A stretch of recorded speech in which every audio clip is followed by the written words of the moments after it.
You woke up this morning and probably looked at a screen within minutes, a phone, a laptop, a clock. It feels normal because it is normal for your world. But the real answer to how humans spent their days is far stranger than most people imagine. Most people picture ancient humans constantly struggling to survive, running from predators, searching desperately for food, living in fear. But researchers studying hunter-gatherer societies discovered a very different reality. Anthropologist Richard Lee studied the Juhwanzi people of southern Africa and found that many spent far less time gathering food than people expected.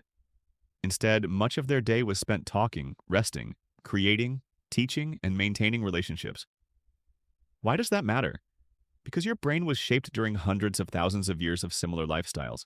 The world changed. Your brain didn't. For most of human history, there were no offices, no emails, no deadlines, no social media notifications. Life followed the rhythm of sunlight, seasons, weather, and the movement of animals. People woke with their community. They looked around. They planned the day. Where could food be found? Which plants were ready to harvest? Were animals nearby? These questions guided daily life. Unlike modern jobs, most people were generalists. A single person could gather food, make tools, tell stories, track animals, and help raise children. Life demanded flexibility. Many activities served multiple purposes at once. A walk wasn't just a walk. It was exercise. It was food gathering. It was learning. It was social time. It was survival. Researchers such as Frank Marlowe, who studied the Hadza people of Tanzania, found that work and social life were often blended together. The sharp divide between work and leisure that exists today was much less common. Food gathering also required incredible knowledge. Your ancestors didn't have Google. The landscape was their search engine. They knew which plants were edible, which fruits were safe, which animal tracks were fresh, which locations were productive during different seasons. That knowledge was passed from generation to generation through memory and storytelling. The human brain became excellent at spotting patterns because pattern recognition helped people survive. You still see this today. You look for trends, you predict outcomes, you imagine future possibilities. Those instincts were useful long before stock markets and smartphones existed, but food wasn't the center of everything. Relationships were. Anthropologist Robin Dunbar's research suggests that humans evolved to manage complex social networks. For ancient humans, social connections were survival tools. If you became sick, relationships mattered. If food became scarce, relationships mattered. If danger appeared, relationships mattered. Being part of a group increased your chances of survival. That may explain why loneliness feels so painful even today. Your brain often treats social isolation as a threat because, for most of human history, it truly was. People spent enormous amounts of time talking, laughing, helping each other, and strengthening social bonds. These weren't optional activities. They were essential. Then came evening. Many people assume that darkness ended the day. Not exactly. The control of fire changed everything.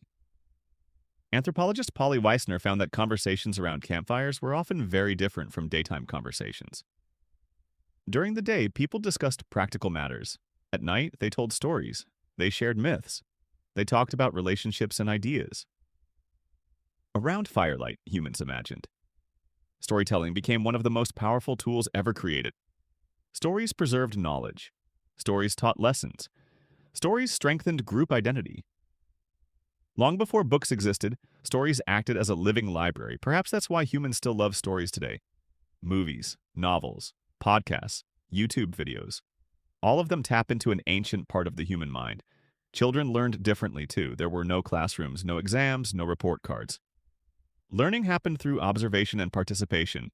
Children watched adults. They copied what they saw. They played. And through play, they learned valuable skills. Researchers studying hunter-gatherer societies often find that play is one of the primary ways children prepare for adulthood. Play wasn't wasted time. It was training disguised as fun. Ancient life wasn't stress-free. Predators existed. People got injured. Food shortages happened. Life could be harsh. But there is an important difference between short-term stress and chronic stress. Ancient humans often faced immediate dangers that eventually passed. Modern humans face constant low-level pressures, emails, bills, deadlines, notifications. Your stress system evolved for occasional emergencies. Today it often stays switched on all the time. Movement looked different too. Your ancestors rarely exercised for fitness. They moved because movement was built into daily life. Walking, climbing, carrying, digging, tracking, gathering. Today, many people drive to a gym to simulate movements that once happened naturally. The contrast is remarkable. Of course, ancient life wasn't a paradise. Disease existed. Medical care was limited.